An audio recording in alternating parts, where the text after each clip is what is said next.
안녕하세요, 구독자님들. 매번 눈팅이란 걸 하면서 듣기만 했던 채널인데요. 처음으로 제 사연을 적어보게 되었습니다. 많이 떨려서 말이 글로 잘 써질지는 모르겠지만 응원해주실 구독자님들 믿고서 꿋꿋하게 적어볼게요. 제 소개부터 해보자면 저는 주부입니다. 부끄럽지만 혼전 임신으로 지금의 남편과 결혼했고요. 그 후 곧장 연년생 아이까지 낳게 되면서 현재는 두 아이 엄마로 살고 있어요. 둘 다 딸이고요. 남편은 교제 때부터 다니던 직장을 지금껏 쭉 다니고 있고 넉넉하진 못하지만 당장 제가 밖에서 할 수 있는 것이 없어서 외벌이로 살고 있습니다. 이렇게 집에서 자식들만 키우고 살림을 하며 산 지도 벌써 4년이 되어가네요. 아이를 낳으면서 느꼈던 건 내가 잘 살아야겠다는 마음가짐이었습니다. 나에게 의지하고 살 아이들이 있으니 그만큼 책임을 지고 살아야 한다는 생각이 들었거든요. 하지만 그게 참 쉽진 못했어요. 아이는 계속 가지느라 배가 불러있는데 정작 제가 할 수 있는 일이 없으니 뭘 어떻게 살아야 할지 모르겠더라고요. 남편도 처음엔 안 그러더니 언젠가부터는 자꾸만 혼자 벌어오기 힘들다. 네가 밖에서 돈을 벌어봤냐? 라고 하면서 돈 타령을 하기 시작했고 말이죠. 남편이 진심으로 저에게 상처를 주기 위해서 하는 말이 아니란 걸 잘 알기는 알았습니다. 하지만 이런 말을 들을 때면 가슴에 비수가 꽂히는 건 어쩔 수가 없더군요. 나 혼자 자식을 낳은 것도 아니고 나 혼자 낳자고 한 것도 아닌데 얘는 저 혼자 키우는 느낌이었달까요? 그러다 보니 감정적으로 힘들어서 그런지 부부싸움이 사소한 것에서 시작되는 일도 많았고요. 부끄럽지만 아이들 앞에서 부부싸움을 하는 모습을 보인 적도 있었고요. 이렇게 살며 간당간당하게 하루를 살아가는 저였습니다. 그래도 아이들이 제 옆에서 커가는 걸 지켜보는 것만큼은 행복하고 즐거웠네요. 이런 저에게는 남편도 시련이었지만 시어머니도 시련이었습니다. 남편이 제 앞에서 돈타랑을 하며 힘들다고 하소연을 하는 건 아무 일도 아니게 느껴질 정도로 어머님의 며느리 타령은 한도 끝도 없었어요. 교제를 하며 분명 시어머니께서는 결혼까지 가보라고 부추기까지 하면서 저를 조언하셨어요. 자주 별일이 없어서 얼굴 붉힐 일도 없었고 아들이 장가갈 때가 되었으니까 그냥 빨리 결혼하라면서 저희 두 사람의 만남을 축복해 주기도 하셨답니다. 그 당시 저는 대학생이었고 막 졸업을 앞둘 때였었는데요. 취직이 뭔 태수냐? 그냥 졸업하고 얼른 우리 아들한테 시집와라. 라고까지 하시면서 저를 환대해 주시던 분이셨죠. 그래서 저희 커플이 잠시 방심을 해서 혼전 임신을 하게 되었습니다. 많이 힘들었어요. 졸업을 코앞에 둔 때에 이런 일이 벌어지다니 앞도 껌껌했고요. 그 당시까지만 해도 어머님께서는 어쩔 도리가 없다고 생각을 하신 건지 일단 결혼을 수락해 주셨습니다. 아이를 가진 커플이 결혼을 하겠다고 하는데 중간에서 시어머니가 말릴 수 있는 건 아무것도 없었으니까요. 그래도 전 천만다행이라고 생각했어요. 나를 애벌해 주셨고 평소에도 결혼하라고 말씀하곤 하셨던 분이셨기에 우리가 지금 당장 결혼을 한다고 하더라도 예쁘게만 바라봐 주실 줄 알았습니다. 분명 혼전 임신이 책임없는 일인 건 알았지만 이미 벌어진 일에 따뜻하게 보듬어 주실 거라 생각했죠. 하지만 결혼 후부터 달라진 어머님의 태도 때문에 많은 게 힘들었습니다. 뱃속 아이는 자라나고 있는데 그때부터 어머님의 시집살이가 시작되었거든요. 지독하게 말이죠. 당장 살 집이 없었고 남편은 자기 집으로 들어와 살길 원해서 저는 어떨결에 시부모님과 함께 한 집에서 살게 되었습니다. 그러면서 아이를 기르고 낳았고요. 배가 불러오는 것도 불편한데 입덧도 초반에 너무 심해서 시부모님과 밥을 먹다가도 여러 번 화장실로 뛰쳐갔고 또 같이 주스 한 잔을 마시는 와중에도 갑자기 뛰쳐갈 일이 많았습니다. 입덧이라는 문제 때문에 본능적으로 한 행동이었어요.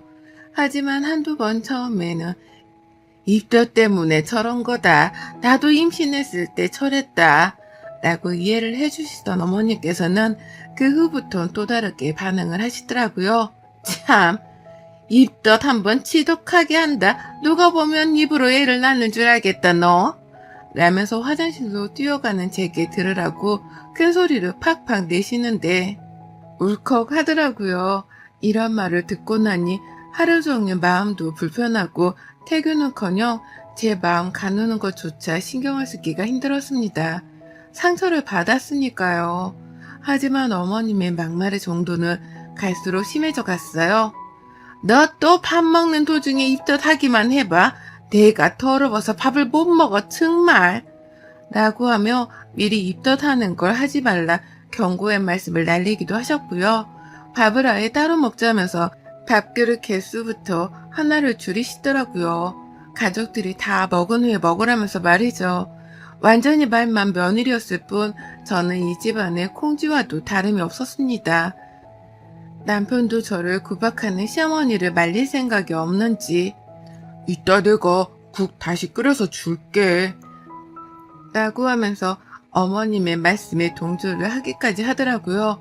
따로 먹는 게 좋겠다고 말입니다. 어찌나 머리가 띵하던지요.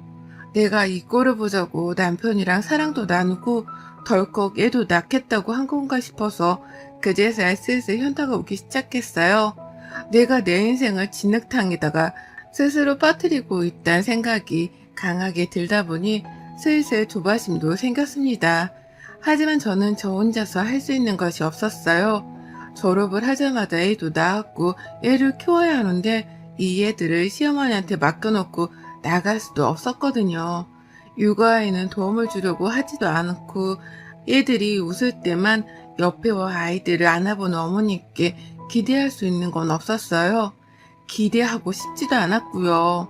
그래도 혼자 어떻게든 육아를 책임지고 살다 보니 자연스레 바깥 외출이 어려워졌고 그게 이어져 가다 보니 취업을 한다는 것이 사실상 어려워졌습니다.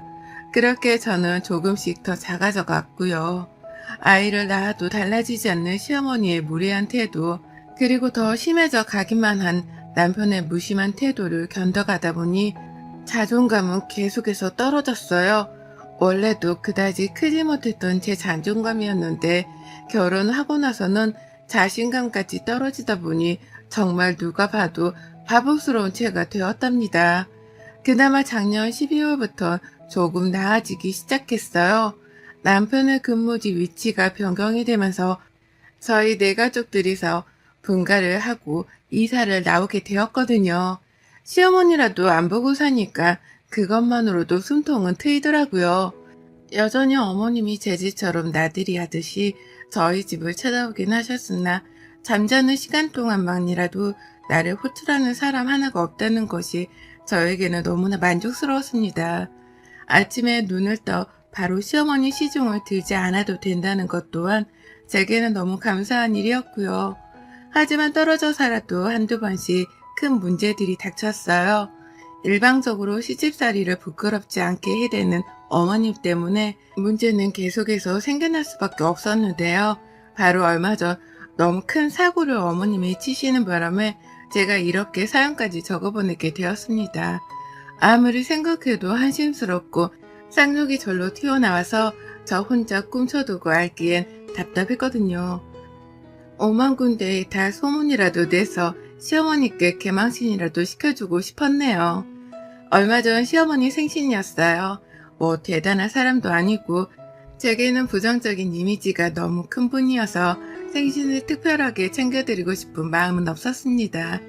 그래도 시어머니시니까 챙겨드리는 신용은 꼭 해야 했어요. 그런데 육아하고 집안일하며 답답한 와중에 어머님이 자신의 생일 얘기를 먼저 꺼내시더라고요. 내가 이제 곧 생일이잖냐 라고 하시면서 말입니다. 늘 매년 며느리한테 생일밥은 꼭 얻어먹어야 직성이 풀리시는 분이어서 제가 생신 날짜는 늘 기억을 하고 있었습니다. 그런데 이번에 어머님이 좀 색다른 말씀을 하시더라고요. 생신밥을 집에서 며느리한테 얻어먹는 게 아니라 밖에서 친구들하고 파티를 하고 싶다는 거예요. 여러 친구들을 우르르 데려와서는 우리 어릴 적에 파티를 하고 놀았던 것처럼 말입니다. 잠깐 어머님이 노망이라도 났나 싶었습니다. 한두 살 먹으신 분도 아닌데 갑자기 무슨 파티를 무슨 돈을 어디서 구해와 해드려야 했나 싶어 저도 머리가 지끈거렸죠. 근데 더 자세히 어머님의 말씀을 들어보니까 파티를 하는 아이디어는 최측근인 어머님의 친구분을 통해서 나왔더라고요. 어머님의 친구분이 최근에 자식들이 열어준 생일 파티를 하셨던 겁니다. 그냥 사람들을 여럿을 불러서 같이 큰 식당 안에서 밥을 먹고 노래방 기기로 노래 부르면서 노는 노년층의 파티 말이죠. 어머님은 이 친구분의 생일 파티를 상당히 부러워하면서 그 집 자식들이랑 며느리들이 말이야 라고 말씀을 하셨어요. 생일 파티를 준비해준 그 집 가족들이 대단하고 부럽다는 걸 자꾸 말씀하시는 것이었습니다. 하지만 저희 집하고는 사정이 달랐어요. 어머님이 그 친구분에 대해서 여러 번 말해주거나 전화통화 하시는 걸 들은 적이 있어서 잘 알고 있었는데 그 집 자식들이랑 며느리들은 전부 다 전문직 종사자 아니면 대기업을 다니는 분들이었거든요. 못해도 보니까 저희 집에 몇 배는 되는 자식들이었는데 그런 자식들이 생일 파티를 열어줬다는 걸 부러워하면서 저한테 요구를 하신 겁니다. 똑같이 노래방 기기를 들고 와서 친구들이랑 노래 부르고 떠들며 놀 수 있는 파티를 만들어 달라고 말이죠. 그러면서 이번엔 하다 저희 친정을 언급하셨어요. 네가 돈이 없으면 네 친정에다가 부탁을 해도 되고 생각해봐라.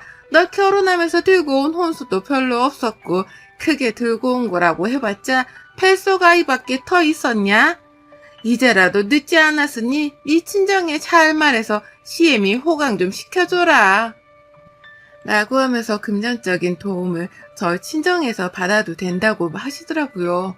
제가 가정주부라서 모아놓은 돈이 없는 걸 아시고서는 아주 당당하게 친정까지 이 수면 위에 끌어올리신 겁니다. 이 상황에서 거절을 하는 게 분명 맞았으나 평생 한번 잔치를 열어달라는 건데 그걸 거절하면 너는 사람도 아니라고 막말을 퍼붓는 어머님을 이길 재간은 없더라고요. 생신은 다가오고 뭔가 하긴 해야 하는데 옆에서 어머님은 잔치만을 열어달라 조르고 계시니 별다른 방도는 없었어요. 일단은 알겠다고 대답을 했을 뿐인데 어머님은 가고 싶어하는 식당 이름이랑 주소 그리고 전화번호까지 단박에 알아내서는 제게 보내오셨습니다. 얼른 연락해서 자기 잔치 예약이라도 빨리 해놓으라고 말이죠. 이럴 때 보면 지체 없이 행동으로 옮기시는 게 참 대단하다 싶으면서도 도대체 뭐 때문에 잔치까지 열며 우리 형편에 생신을 축하드려야 하나 싶어 골이 때렸어요.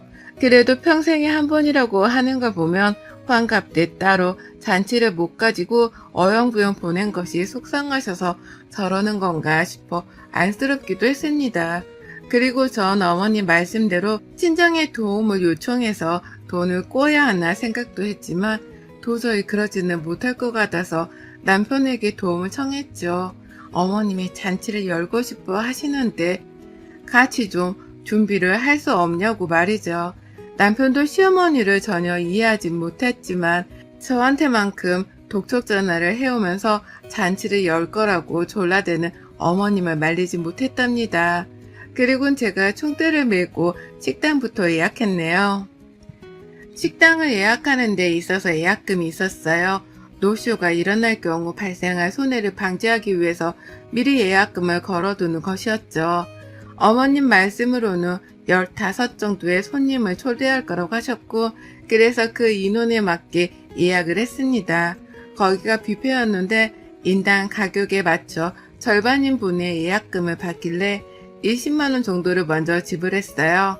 식당 예약이 처음이라서 이게 다른 식당에서도 이런 식으로 예약을 받는 건지는 알 수 없었지만 다른 식당은 가기 싫다고 하던 어머님의 말씀이 떠올라 그냥 되는 대로 일단 예약을 하고 선예약금 지급을 했습니다. 돈은 남편이 대줬고요. 이 사실에 대해서 시어머니는 아무것도 모르고 계셨어요. 그저 제가 저희 친정에서 돈을 빌려다가 예약금으로 식당 잔금이며 다 치르는 줄로 알고 계셨죠. 그래서 더 싱글벙글 좋아하라 하면서 생일날만 기다리셨고요. 생일을 코앞에 둔 상황에서까지 케이크를 준비하고 노래를 부를 때 어머님들이 흔들고 소리내 탬버린까지 있어야 완벽하다며 저를 아주 들들 볶으셨습니다. 다 준비가 잘 되고 있는지를 말로 계속 쪼으니까 저도 정신이 하나도 없었네요. 애들 키우면서 밖에 나가 어머님 생신잔치 준비물들을 챙기느라고 숙제를 하는 기분이 들기도 했고요. 그런데 생신 당일날, 그것도 무려 당일날, 전날도 아니 바로 그 당일날 혼자서 아침부터 부랴부랴 애들 밥 먹이고 씻기고 시어머니 생신잔치를 준비한다고 누구보다 정신없이 바쁜 하루를 시작하고 있었습니다. 오전에 이미 케이크 주문해 놓은 거 애 들쳐업고 가서는 픽업도 해왔고요. 탬버린을 준비하라고 해서 아직 초등학교도 안 들어간 애들을 데리고 동네 문방구를 찾아 돌아다니다가 비스무리한 장구 같은 걸 겨우 마련했어요. 남의 노래방에 가서 사정하고 몇 개 빌려오려고 한 걸 겨우 장구로 대신하고자 마음먹고서는 비장한 마음으로 잔치가 열릴 식당을 이르게 찾아갔습니다. 그리고 애들을 그냥 풀어놓은 채 잔치 시간이 다가오는 거에 앞서서 손님을 기다리고 있었어요. 시어머니가 굳이 일찍 도착을 해서 먼저 손님을 맞이하고 있으라고 시키셔서 시키는 대로 하는 중이었습니다. 그런데요, 아무리 기다려도 개미 한 마리 나타나질 않더라고요. 정말 아무리 기다려도 말이죠. 오죽했음 직원들도 누가 오는 거냐며 한 번씩 지나가다 물어보기 시작했고 저도 슬슬 똥줄이 탔죠. 하지만 시어머니는 약속 시간을 겨우 10분 남겨놓고서야 저의 독촉 전화를 안 받다 겨우 받으셨습니다. 그리고 전 딱 한마디만 들었어요. 안 가! 라는 대답이요. 어디냐고 물었더니 말씀이 없으셨고 어머니! 라고 다급히 묻는 제 말에 시어머니가 안 가! 라는 대답을 하고 전화를 툭 끊어버리셨어요. 사람을 똥개훈련 시키는 것도 아니고 긴 시간 동안 달달 볶아가면서 이거 해라 저거 해라 잔치 준비를 시켜먹더니만 갑자기 약속 시간을 꼴랑 몇 분 앞두고서 안 온다는 선전포고를 하신 거예요. 앞에서 직원들은 누가 봐도 제 전화 목소리에 귀를 쫑긋거리고 있다는 듯이 자꾸만 저를 쳐다보고 있었는데 시어머니는 제 귀에 대고 안 온다는 폭탄선언을 해버리셨으니 저로서는 그 상황에서 당황해 얼굴이 붉혀지고 말았습니다. 잔치의 주인공이 안 온다는 소리에 기함을 치며 급하게 화장실로 가 전화를 받았어요. 가는 도중에 직원분이 저를 붙잡기도 했습니다. 제가 도망이라도 치는 줄 아셨더라고요. 아무도 안 오는데 갑자기 자리 이동을 하니 노쇼 직전으로 도망치는 손님이다 싶어서 오해를 한 겁니다. 그렇게 수치를 무릅쓰고 화장실에 들어가 시어머니랑 재차 통화를 했어요. 남편한테도 도움을 요청했고요. 하지만 남편은 제 문자를 읽고도 답을 하지 않았고 시어머니는 제 전화를 다시 받자마자 괜찮다는 듯 짜증이란 짜증을 다 부려가면서 전화를 받으셨습니다. 아유 진짜 나 안 간다고 방금 말했잖아. 가기 싫어. 잔치고 뭐고 아무것도 안 해. 그년들이랑 싸워서 어차피 올 사람도 없어. 라는 대답과 함께 이번에도 일방적으로 전화를 끊어버리셨어요. 그리고 전 소리 없는 핸드폰을 지켜둔 채 잠깐 화장실 문만 바라보다가 그제서야 정신이 하나둘 들기 시작했죠. 지금 이 상황은 시어머님이 판을 벌려놓고는 혼자 뒤늦게 발을 빼버린 상황이라는 걸 말입니다. 그리고 그로 인해 모든 피해와 원망, 그리고 금전적인 배상까지도 모두 다 내가 책임져야 한다는 걸 말이죠. 화장실 밖으로 나가기가 너무 창피하더군요. 나가보니 아니나 다를까 직원 몇 분이 그 앞에 서서 저를 기다리는데 아무래도 아무도 안 올 것 같다고 말을 하니 여기저기 원망과 짜증이 섞인 표정으로 저를 보기 시작했습니다. 그리고 전 그 자리에서 예약금을 받지도 못한 채 음식 준비를 해놓은 것에 대한 배상을 해야 한다는 직원분의 독촉을 전해 들었죠. 예약을 거는 순간 노쇼에 대한 배상을 해야 한다는 것에 동의를 한 것과 다름이 없다면서 말이죠.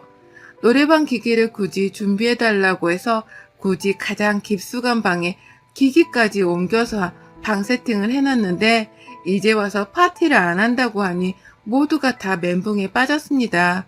직원들은 직원대로 그리고 저는 저대로 말이죠. 친구들이랑 생일 전날 싸운 것도 기가 막혀 죽겠는데 그걸 이유로 약속 시간 몇 분 전에 못 간다고 통보를 하는 이런 똥매너의 시어머니를 결코 용서하기 싫었어요. 나를 얼마나 개차반으로 봤으면 이런 말을 진작 말해줄 생각도 못한 채 그저 무작정 통보를 하셨을까 싶어 괘씸하기도 했고요. 일단 제 핸드폰을 맡겨놨습니다.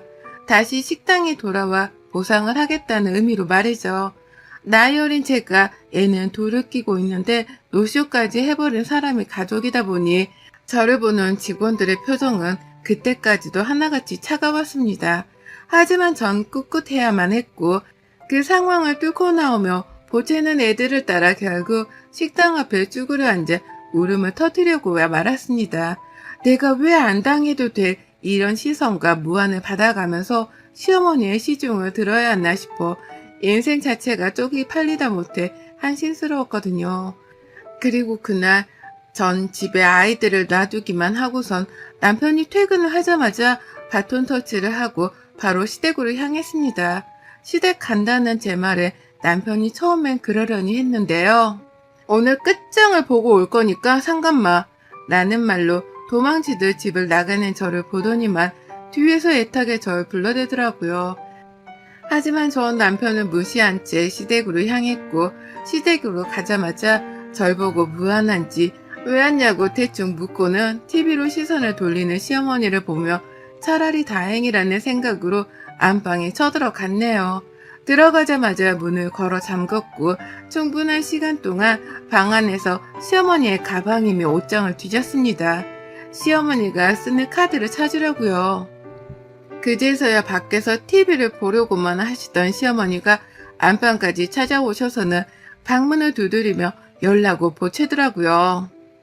왜 잠궜냐고 왜 들어가 있냐며 막 문을 두드리며 보채는 그때 저는 시어머니의 카드를 찾아냈습니다. 혹시나 싶어서 지갑 안에 든 카드랑 카드는 모조리 다 빼내왔어요. 그리고 난방문을 확 열자마자 야! 라고 소리치는 시어머니께 왜요? 라고 더 크게 복식호흡을 하며 소리를 내질러버렸죠. 눈에서 살기라도 느낀 거지. 어머님은 제 대답에 눈을 크게 뜨고 올려다 보더군요. 그 꼴을 보며 전 되도 않는 게 자꾸 소리는 질러? 라는 큼지막한 혼잣말을 남기고서는 집을 나섰습니다. 그리고 곧장 식당으로 달려가서 시어머니의 카드로 결제를 해버렸어요. 노쇼 비용 말입니다. 잔치 준비하며 들어간 그 돈을 시어머니 카드로 메꿨고요. 시어머니는 결제 문자로도 받은 건지 그제서야 저를 찾는 전화를 하시는데 일단 무시했어요. 집 가는 길에 너무 배가 고파서 혼자 분식집 들어가 시어머니 카드로 분식도 결제했고 다 먹고 집에 갔더니만 남편도 멘붕에 빠져 있더라고요. 오늘 일이 어떻게 되어가고 있는 거냐면서 말이죠. 제 눈이 여전히 시어머니에 대한 분노로 반쯤 돌아가 있었는지 남편은 결혼하고 처음이다시피 제 눈치를 보고 있었습니다. 말 한마디에 눈가를 쏘아대며 쳐다봤더니만 어디 다녀와? 라면서 말까지 더듬더라고요. 그래서 전 사실대로 말했습니다. 시어머니가 아까 말했던 대로 식당에 노쇼를 했고 지금 시어머니 카드 뺏어다가 노쇼 비용을 결제하고 오는 길이라고 말이죠. 그러면서 말 끝에 저도 모르게 욕이 튀어나왔고 머리를 휘저으면서 미쳐 날뛰겠다는 듯한 행동을 취하며 허공을 노려봤더니만요.